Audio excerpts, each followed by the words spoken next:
HighBridge, a division of recorded books, presents The Knowledge Machine, How Irrationality Created Modern Science, by Michael Strevens, read by Julian. Publisher's note. This audiobook refers to figures included in the print and ebook editions of the book. Here grows the cure of all, this fruit divine, fair to the eye, inviting to the taste, a virtue to make wise. What hinders then to reach and feed at once both body and mind? Milton, Paradise Lost, Book 9, 776 to 779. Introduction. The Knowledge Machine. Why is science so powerful? Why did it take so long to arrive? Were you to be transported to some randomly chosen place and time in human history, you would likely find yourself gathering pinhead-sized grains, hunting dangerous game with a sharpened stick, and living in a damp, unfurnished hollow. If you were very lucky, however, you might wake up in the sandals of a wealthy citizen of the Greek world around the time of Alexander the Great. From this position of privilege, you could enjoy just about every cultural invention that makes life worth living today. You could delight in the poetry of Homer and Sappho, visit the theatre to relish Oedipus Rex and other masterpieces of ancient drama, hire a musician to serenade your friends after dinner. You could live in cities regulated by law and a system of courts, shaped by the architects and sculptors who built some of the seven wonders of the world, and governed in accordance with political models that have lasted to this day: monarchy, oligarchy, sweet democracy. If you had the aptitude and the inclination, you could undertake advanced studies in geometry or philosophy. Yet you would soon notice a few things missing even from this cultural Elysium. X-rays and MRIs, travel at speeds faster than the swiftest horse, voices and video coverage of world events streaming through the time-scented Mediterranean air are nowhere to be found. Most egregiously absent of all is the thing that makes our own advanced medicine, transport and telecommunication possible: the knowledge-producing machine that we call modern science. Civilization stretches back millennia, but the machine has been around only a few hundred years. What took so long? Among the ancients there was no lack of desire to understand the workings of the world. Around 580 BCE, the Greek philosopher Thales gazed out from the port city of Miletus into the Aegean blue, into the summer haze where sea merges imperceptibly with sky, and proposed that everything is ultimately made of water. His student, Anaximenes, disagreed. The fundamental stuff, he said, is air. Heraclitus, who lived in Sicily a few decades later, suggested fire. Back in Miletus, Anaximander, another student of Thales about whom we know equally little, had meanwhile hypothesized that all things are composed of invisible stuff of unlimited potential that he called apeiron, or the boundless. Though these thinkers, their contemporaries and their successors, Chinese scholars, Islamic doctors, medieval European monks, argued ingeniously for their points of view, no one of their ideas could gain a foothold over the others. Searching for the deep structure of nature, they contributed immeasurably to humanity's stock of brilliant and original hypotheses, but to its stock of knowledge, scarcely at all. The reason is straightforward. Although pre-modern inquirers into nature sometimes hit on the right idea, they had little ability to distinguish it from its rivals. By the time of the collapse of the Western Roman Empire in the 5th century CE, almost every possible hypothesis about the relation between the Earth, the planets and the Sun had been proposed. That the planets and the Sun revolved around a fixed Earth, that the Earth and the planets revolved around a fixed Sun, as the Greek philosopher Aristarchus suggested in the 3rd century BCE, and that some or all of the planets revolved around the Sun, which in turn revolved around the Earth, an idea passed on by Roman writers to the philosophers of the Middle Ages and invented independently in India in the 15th century. It was only 1,000 years after the fall of Rome, however, that it became generally agreed, and soon after known for sure, which one of these theories was correct. That great leap forward was made in the exhilarating period between the years 1600 and 1700, during which empirical inquiry evolved from the freewheeling, speculative frenzy of old into something with powers of discovery on a wholly new level, the knowledge machine. Driving this machine was a regimented process that subjected theories to a pitiless interrogation by observable evidence, raising up some and tearing down others, occasionally changing course or travelling in reverse, but making in the long term unmistakable progress. Where Thales once surveyed the horizon and saw water, our radio telescopes look into deep space and see dark matter. It is to mark this sudden change in the tempo and form of discovery that historians call what happened the scientific revolution, and philosophers and sociologists distinguish what came after the revolution as a new way of thinking about the world.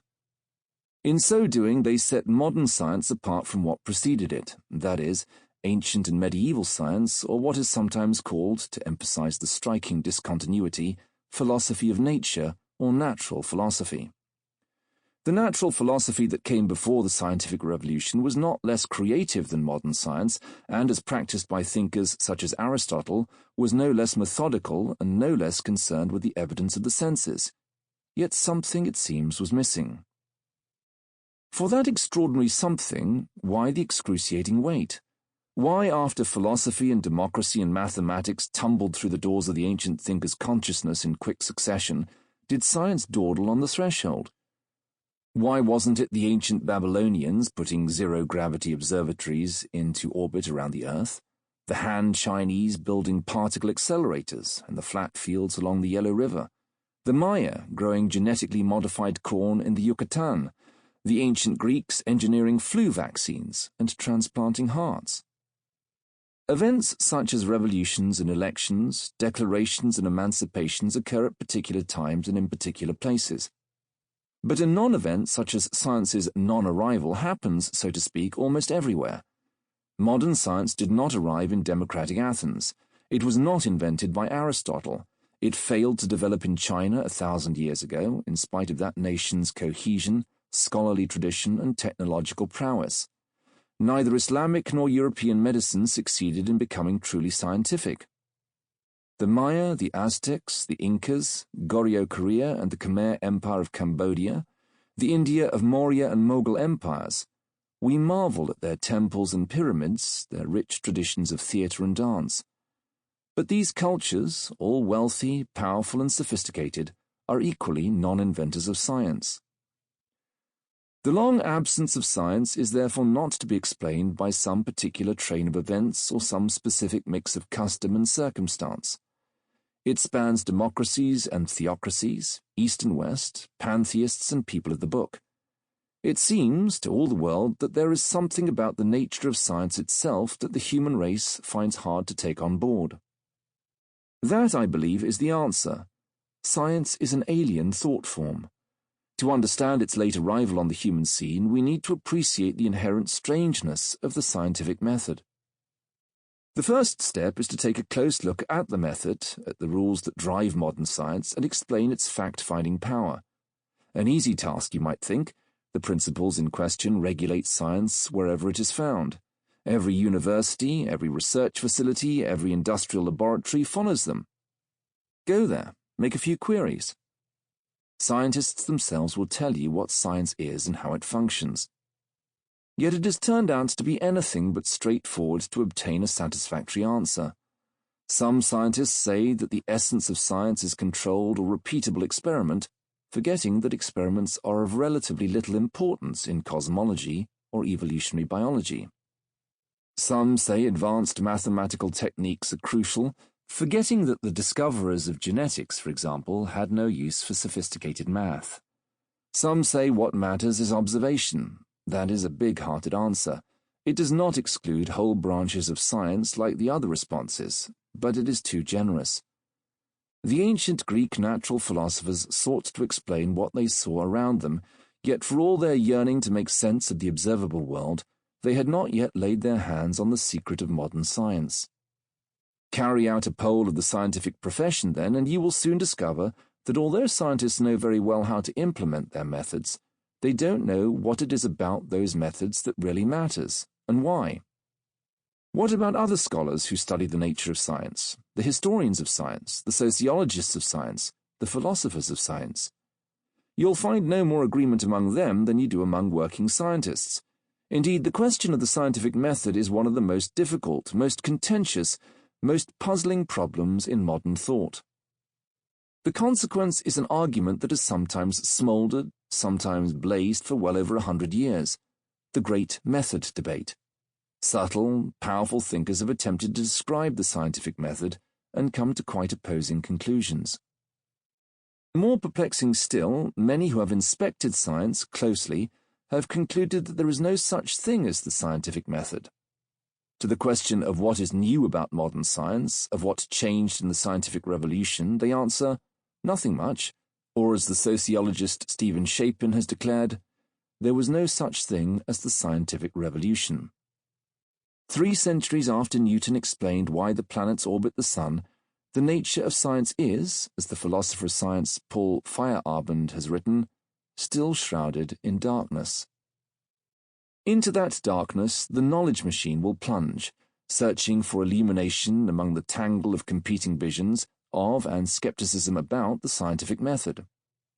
It will wrangle with philosophers such as Karl Popper, who believed that the method hinges on a certain kind of logic applied by thinkers with the right sort of temperament, and Thomas Kuhn, who thought that it is rather a special kind of social organization that is responsible for science's power. It will confront sociologists such as Stephen Shapin, who hold that no method exists, and it will put forward its own proposal about the nature of the method. There are many reasons to join the great method debate. Science is so vital to the quality of our modern life that even if the scientific method turned out to be something rather boring and unremarkable, a superior kind of experimental technique, say, it would be imperative to find it and to frame it in a book. I would have no interest, however, in writing that book. What fascinates me is that science's rules of engagement are so unexpected, so unintuitive, so odd. It is this peculiarity, I believe, that accounts for science's late arrival. Even putting aside the fascinating question of science's delay, the weirdness of the scientific method is an intellectual spectacle in itself. It is to share and delight in that spectacle, as much as anything else, that I put this book before you. Once I have taken my turn as the P.T. Barnum of the laboratory, unveiling the monstrosity that lies at the heart of modern science, you will begin to understand why it has been so difficult to chase down. Those who have searched for a scientific method, the Methodists, have been looking for a logical and behavioral directive that expunges human whim from scientific thought, replacing it with a standardized rule or procedure for judging theories in the light of evidence that explains science's stupendous knowledge-producing capacity. The rule that governs science and explains its success is far weaker, however, than the Methodists have supposed. It tells you what counts as evidence, but offers no system for interpreting that evidence. Indeed, it says nothing about the significance of evidence at all.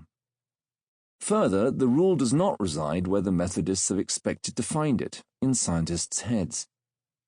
It does not tell scientists what to think privately. It merely regulates how they argue publicly. It is not a method of reasoning, but a kind of speech code, a set of ground rules for debate, compelling scientists to conduct all disputes with reference to empirical evidence alone. That explains why the Methodists failed to find their method. They were looking for the wrong kind of rule, and they were looking in the wrong place. How can a rule so scant in content and so limited in scope account for science's powers of discovery? It may dictate what gets called evidence, but it makes no attempt to forge agreement among scientists as to what the evidence says. It simply lays down the rule that all arguments must be carried out with reference to empirical evidence, and then steps back, relinquishing control. Scientists are free to think almost anything they like about the connection between evidence and theory, but if they are to participate in the scientific enterprise, they must uncover or generate new evidence to argue with, and so they do, with unfettered enthusiasm. The resulting productivity is what makes all the difference. Science is a machine for motivating disputatious humans to carry out tedious measurements and perform costly and time-consuming experiments that they would otherwise not care to undertake. It is these empirical minutiae, so painful to collect, that single out the truth among the plausible falsehoods. Eventually, enough such evidence accumulates that just about every scientist, whatever their quirks, biases, and prejudices, agrees on its significance. One theory stands well above the rest as the best explainer and predictor of it all. The apparently unassuming code of public behavior, the evidence-only constraint on scientific argument that constitutes all the method science needs to set humanity marching inexorably toward truth, deserves a grand name. I call it the iron rule of explanation. Much of the knowledge machine is given over to understanding where the iron rule came from, what it amounts to, and by what means it leads science toward enlightenment. That will be my attempt to settle the great method debate. If I am correct, then in this book you will discover how science really works. You will also find the answer to my opening question, learning why it took so long for the human race to discover the power of the iron rule. I won't explain science's late arrival by composing a history of the origins of the scientific revolution. My interest is in all the apparently propitious places and times that science failed to appear. That non-appearance is to be explained by something timeless, that the iron rule, the key to science's success, is unreasonably closed-minded. It works superbly well, but from the outside it looks to be, quite simply, an irrational way to inquire into the underlying structure of things. The ancient Greeks had poetry, music, drama, philosophy, democracy, mathematics, each an expression and an elevation of human nature. Science, by contrast, requires of its practitioners the strategic suppression of human nature, indeed, the suppression of the highest element of human nature, the rational mind. What Greek philosopher could have supposed that this was the route to unbounded knowledge of the world? The mystery is not that science arrived so late, but that as a technique for discovery, it was ever hit upon at all. By the end of the knowledge machine, then, I will have answered two big questions, one philosophical and the other historical. 1. How does science work, and why is it so effective? 2. Why did science arrive so late? To the first, philosophical question I say, what matters is the iron rule. To the second historical question I say, it is the irrationality of the rule that barred it from human consciousness for so long. The investigation of the intellectual, moral, and social structure of science that answers both the philosophical and historical questions will constitute by far the greater part of the knowledge machine, but near the end I will yield to the temptation to do something more like conventional history, explaining why science finally turned up when and where it did in the European 17th century. I then comment on the impact of the iron rule's irrationality on the shape of science today, and ask how we can best maintain, even improve, the knowledge machine so as to continue to profit from its penetration and power, and not least, so as to save ourselves from some of the havoc it has helped us to wreak on our planet. The knowledge machine has much to say in favor of science. It sets out to defend scientific inquiry against those who doubt its legendary ability to find the truth, against fundamentalists, postmodernists, romantics, spiritualists, philosophical skeptics. The legend, I show, is firmly founded in fact. Yet these same arguments and explanations show how peculiar and often inhuman in its workings the knowledge machine can be. It gets the job done not in spite of, but in virtue of its proprietary blend of inarticulacy, closed-mindedness, and systematic irrationality.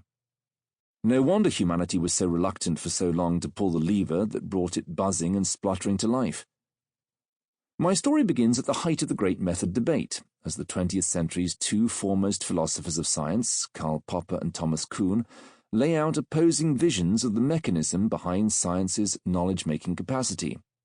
Neither effort will succeed, but sifting through the philosophical wreckage, I will find the foundation on which to construct a better theory of science. 1. The Great Method Debate. Chapter 1. Unearthing the Scientific Method. Karl Popper's and Thomas Kuhn's profoundly different theories of the way science works, and the idea they share that points the way to the truth. In 1942, Karl Popper was excavating the bones of a gigantic extinct bird, the monumental moa, near Christchurch, New Zealand. A position teaching philosophy just north of Antarctica was his refuge from Hitler's armies, which had marched into his home city of Vienna 4 years before. When he was not prospecting for oversized avian remains, he was hard at work writing a condemnation of totalitarianism in both its Nazi and communist forms, to be published at the end of the war.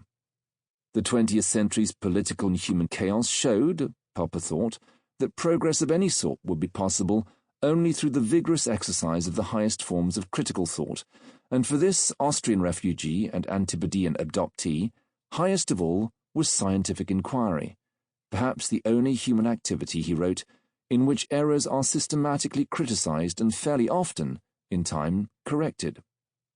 Much of his life's work was therefore given over to an investigation of the rational basis of science, presented to the world in his philosophical masterpiece, The Logic of Scientific Discovery. The ideas in that book would change the way generations of physicists, biologists, economists, and philosophers would think about the scientific method. After Popper moved from New Zealand to take up an academic post in Britain in 1946, he was elected a Fellow of the Royal Society, knighted by Queen Elizabeth II, and declared by the Nobel Prize-winning biologist Sir Peter Medawar to be incomparably the greatest philosopher of science that has ever been. Popper, born in 1902, turned 12 the day that Austro-Hungary declared war on Serbia, precipitating the Great War. He came of age in the social and economic devastation that followed. The war years and their aftermath, he later wrote, were in every respect decisive for my intellectual development. They made me critical of accepted opinions, especially political opinions. He continued, The famine, the hunger riots in Vienna, and the runaway inflation destroyed the world in which I had grown up. I was over 16 when the war ended, and the revolution incited me to stage my own private revolution. I decided to leave school, late in 1918, to study on my own. There was little to eat, and as for clothing, most of us could afford only discarded army uniforms. We studied, and we discussed politics. For a few months, Popper threw in his lot with the communists, only to back away after a violent demonstration led to several protesters' deaths, a consequence, he thought, not only of police brutality, but also of the demonstrators' tactical aggression. He remained a socialist, however, and around 1919 resolved to take up manual work. At this time, he was squatting in an abandoned wing of a former military hospital, feeding himself by tutoring American university students. The experiment with blue-collar labor turned out badly. He was, he tells us, too feeble to wield a pickaxe and too distracted by philosophical ideas to produce the straight edges and square corners required of a cabinet maker. Abandoning these pursuits, he became a social worker, caring for neglected children.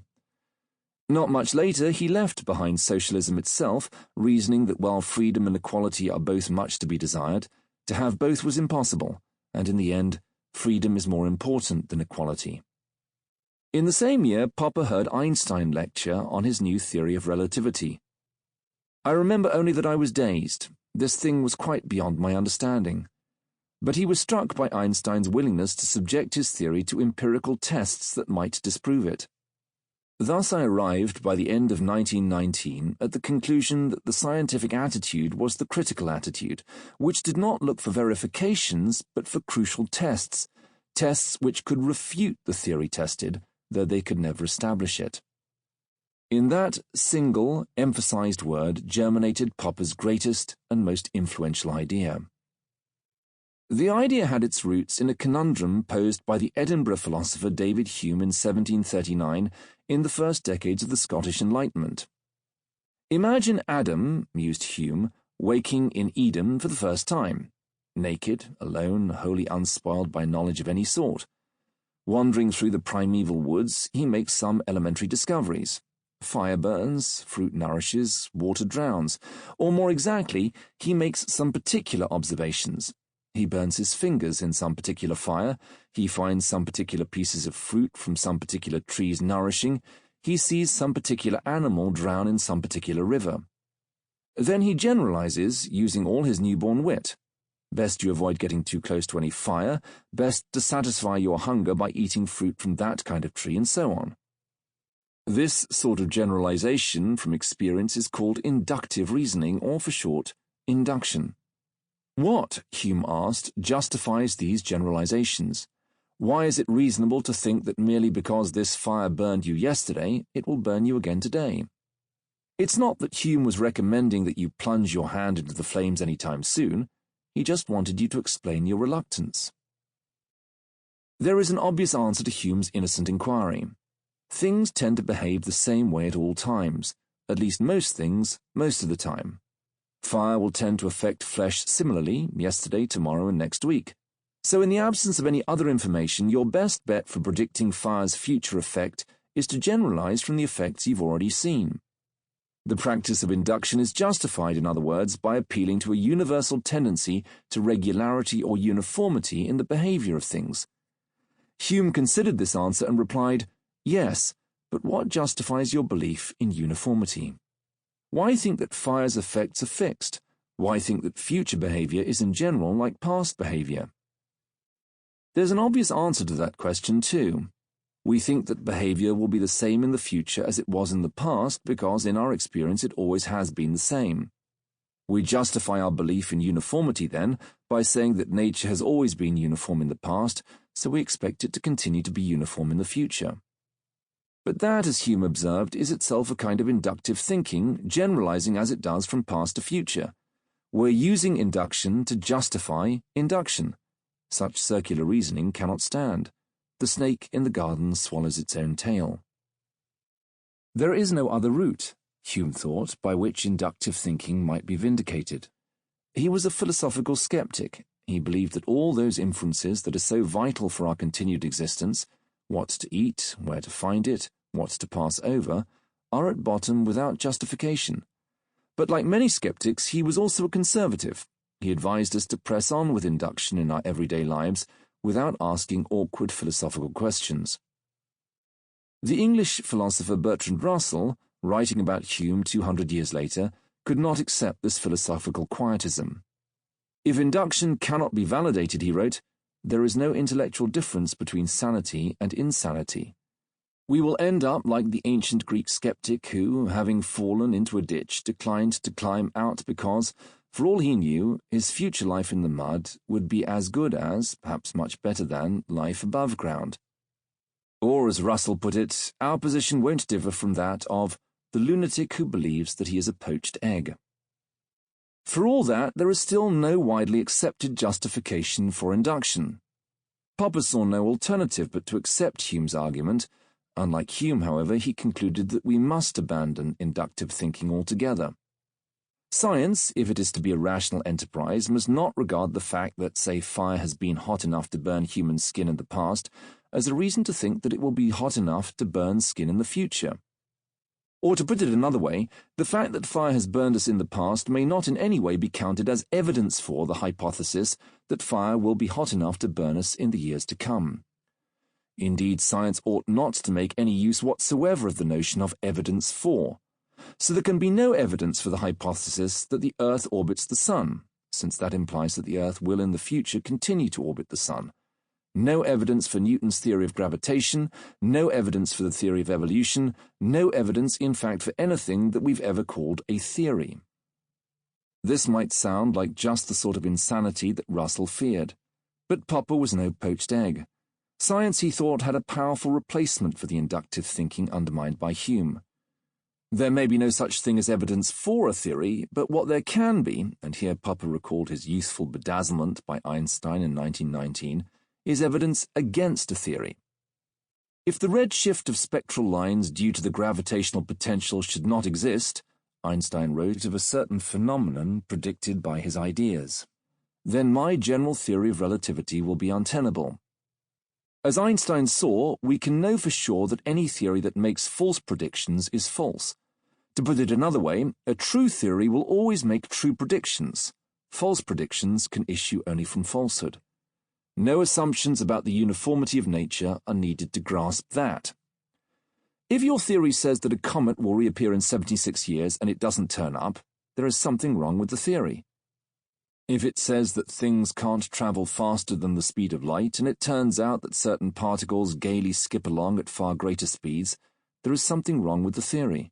And indeed, if your theory says you are a poached egg and you find yourself strolling the London streets on two sturdy legs far from the nearest breakfast establishment, then that theory too is wrong. Russell needn't have worried. Unlike inductive thinking, this is all just straightforward, incontrovertible logic.